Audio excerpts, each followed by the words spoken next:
વિરમગામ ખાતે state highway number 17 પર દબાણ દૂર કરવાની વિશાળ કામગીરી શાંતિપૂર્ણ માહોલમાં સંપન્ન। આજરોજ વિરમગામ શહેરમાંથી પસાર થતા સ્ટેટ હાઈવે નંબર 17 પર ગંગાસર તળાવ નજીક આશરે 400 મીટરના રોડ પટ્ટા પર આવેલ ધાર્મિક સ્ટ્રક્ચર, દુકાનો તેમજ કબ્રસ્તાનને લગતા દબાણો સામે કાયદેસરની કાર્યવાહી હાથ ધરી ડિમોલેશનની પ્રક્રિયા કરવામાં આવી હતી। સમગ્ર કામગીરી દરમિયાન અંદાજે 4000 ચોરસ મીટર જેટલી સરકારી જમીન દબાણ મુક્ત કરવામાં આવી છે। રોડ વિસ્તરણ અને જાહેર હિતના મહત્વપૂર્ણ પ્રોજેક્ટને ધ્યાનમાં રાખી જિલ્લા વહીવટી તંત્ર, માર્ગ અને મકાન વિભાગ તથા પોલીસ વિભાગ દ્વારા છેલ્લા 2 મહિનાથી સુનિયોજિત આયોજન કરવામાં આવ્યું હતું। કાર્યવાહીની સંવેદનશીલતા અને પડકારજનક સ્વરૂપને ધ્યાનમાં રાખીને વિવિધ સમાજોના આગેવાનો, ધાર્મિક પ્રતિનિધિઓ તથા સ્થાનિક નાગરિકો સાથે સતત સંવાદ, બેઠકો અને ચર્ચાઓ યોજી તમામ સંબંધિત પક્ષોને વિશ્વાસમાં લેવામાં આવ્યા હતા। કાયદેસરની પ્રક્રિયાનું સંપૂર્ણ પાલન કરીને કાર્યવાહી હાથ ધરવામાં આવી હતી। સમગ્ર કામગીરી દરમિયાન SP1 ડીવાયએસપી, 15 પીઆઈ સહિત 550થી વધુ પોલીસ અધિકારીઓ અને કર્મચારીઓ ચુસ્ત પોલીસ બંદોબસ્ત ગોઠવવામાં આવ્યો હતો। જિલ્લા વહીવટી તંત્ર અને પોલીસ વિભાગના સંકલિત પ્રયાસોના પરિણામે વિરમગામ શહેરની સૌથી મોટી અને અત્યંત પડકારજનક ડિમોલેશન કામગીરી પૈકીની એક કામગીરી શાંતિપૂર્ણ વાતાવરણમાં સફળતાપૂર્વક પૂર્ણ કરવામાં આવી છે। સમગ્ર કામગીરી દરમિયાન કાયદો અને વ્યવસ્થાની સ્થિતિ સંપૂર્ણપણે જળવાઈ રહી હતી। Reporter Chirag Patel, DG news, Viramgam.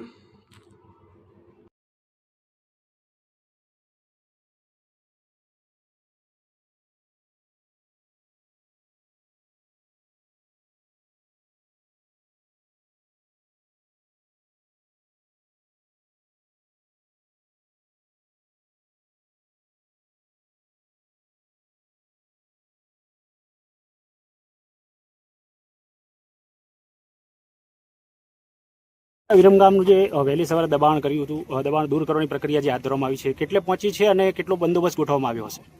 Viramgam ટાઉનમાંથી પસાર થતા સ્ટેટ હાઈવે 17 જે ગંગાસર 3 રસ્તાથી રેયાપુર 3 રસ્તા સુધીનો રસ્તો છે, જે ઐતિહાસિક રીતે ખૂબ સાંકડો તે રસ્તા ઉપર અનેક ધાર્મિક દબાણો આવેલા હતા। તે ધાર્મિક દબાણો દૂર કરવા માટે અને સંવેદનશીલતાને ધ્યાને રાખી એક ડીવાયએસપી, 15 પોલીસ ઇન્સ્પેક્ટર અને 550થી વધારે પોલીસ કર્મચારીઓનો ચાપતો બંદોબસ્ત રાખવામાં આવ્યો છે। આ બંદોબસ્ત દરમિયાન ડ્રોન સર્વેલન્સ, અમારી ટેકનિકલ ટીમો અને અલગ અલગ પોલીસના વાહનોથી પેટ્રોલિંગ કરી અને સમગ્ર બંદોબસ્તનું આયોજન કરવામાં આવ્યું છે। કાયદો અને વ્યવસ્થા બાબતે કોઈ નજરકેદ કરવામાં આવ્યો એવું કંઈ છે? અત્યારની પરિસ્થિતિને ધ્યાને રાખીને કોઈ માણસોને નજરકેદ કે કોઈ કરવામાં આવ્યા નથી। અમે આ બંદોબસ્ત દરમિયાન ખૂબ શાંતિપૂર્ણ ચાલી રહ્યો છે અને વિરમગામની તમામ જનતાનો ખૂબ ખૂબ આભાર માનીએ છીએ કે આ બંદોબસ્તમાં તમામ સમાજનો અમને પૂરો સહકાર મળ્યો છે અને આવનારા સમયમાં પણ આ જ સહકાર અમે અપેક્ષિત રાખીએ છીએ। જે અમદાવાદ રોડ છે, કેટલું દબાણ હતું, કેટલા વાગે શરૂ કરવામાં આવ્યું, કેટલા લોકો જોડાયા છે અધિકારીઓ?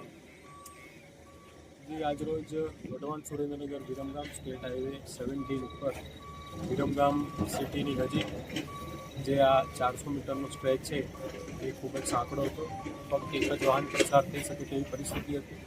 ઘણા સમયથી, ખૂબ જ લાંબા સમયથી આ રોડની પરિસ્થિતિ એવી છે, એટલે આજે આ જગ્યા ઉપર જે પ્રાઇવેટ જગ્યા હતી એનું સંપાદન કરી જમીન માલિકોને યોગ્ય વળતર ચૂકવી અને આજે રોજ આનો કબજો લઈ અને રોડની કામગીરી શરૂ કરવામાં આવી છે। આ જગ્યા ઉપર 3 દરગાહ હતી અને કબ્રસ્તાનના અમુક સ્ટ્રક્ચર્સ હતા, જેને આજે દૂર કરી અમે શાંતિપૂર્ણ માહોલમાં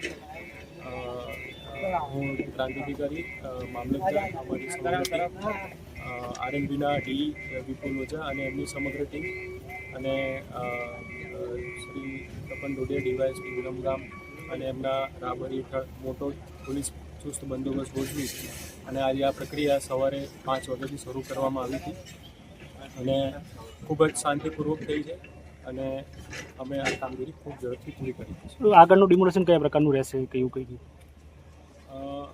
આપ જોઈ શકો છો એમ 60-70% ડિમોલિશનનું કામ પૂરું થયું છે અને થોડુંક બાકી છે, જે અમે આવનારા કલાકોમાં પૂરું કરીશું। માનનીય મુખ્યમંત્રી શ્રીનો એક બહુ ઇમ્પોર્ટન્ટ પ્રોજેક્ટ છે વિરમગામ ટાઉનની જે કનેક્ટિવિટી છે એના છેલ્લી વર્ષ એમનો ખાતમુહૂર્ત થયો હતો. અને આ પ્રોજેક્ટમાં બે જે ડબલ લેન હાઈવે હતો એનો વાઇડનિંગ કરવાનો પ્રોજેક્ટ હતો, જે વિરમગામની મુખ્ય કનેક્ટિવિટીનો એક આધાર છે. એની વાઇડનિંગ કરતી વખતે જે દબાણ હતા એ દબાણ પ્રશાસન અને પોલીસ મળીને છેલ્લા 2-3 મહિનાથી એની પ્લાનિંગ કરતા હતા. એની તમામ પ્રકારની લીગલ પ્રક્રિયા પૂરી કરીને કલેક્ટર સાહેબ, અહીંયા ડીવાયએસપી, એસડીએમ, હું ઘણી બધી મિટિંગ કરી હતી અને અમારી ઘણી બધી મિટિંગ આગેવાનો સાથે પણ થઈ હતી.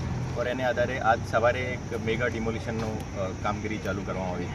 આ ડિમોલિશનમાં લગભગ 500થી વધારે પોલીસવાળા, એમાં 2 SRP ની કંપનીઝ અને અમારી LCB, SOG, અહીંયાના ડીવાયએસપી, અહીંયાના તમામ જિલ્લાના જુદા જુદા પોલીસ સ્ટેશન્સના PI અહીંયા હાજર હતા. અને આ આખી ડિમોલિશનની પ્રક્રિયા ખૂબ જ શાંતિપ્રિય રીતે પૂરી થઈ છે. और એને બદલ હું તમામ જે અહીંયાના જે આગેવાનો છે જેને અમે શાંતિની અપીલ કરી હતી और અત્યારે ખૂબ શાંતિપ્રિય રીતે પૂરું થયું છે, એને બદલ હું એને ખૂબ ખૂબ આભાર માનું છું. દબાણ લગભગ 5 દુકાનો, 4 રિલીજિયસ સ્ટ્રક્ચર હતા, પછી સૌથી વધારે કબ્ર હતી. એ બધી દબાણ દૂર કરીને અત્યારે લગભગ 4000 સ્ક્વેર મીટરની જગ્યા ખાલી કરવામાં આવી છે. और એને આધારે જો હવે રોડનું કામ અત્યારે ચાલુ છે અને આ બારિશને પહેલાં પૂરું થાય એવી શક્યતા છે.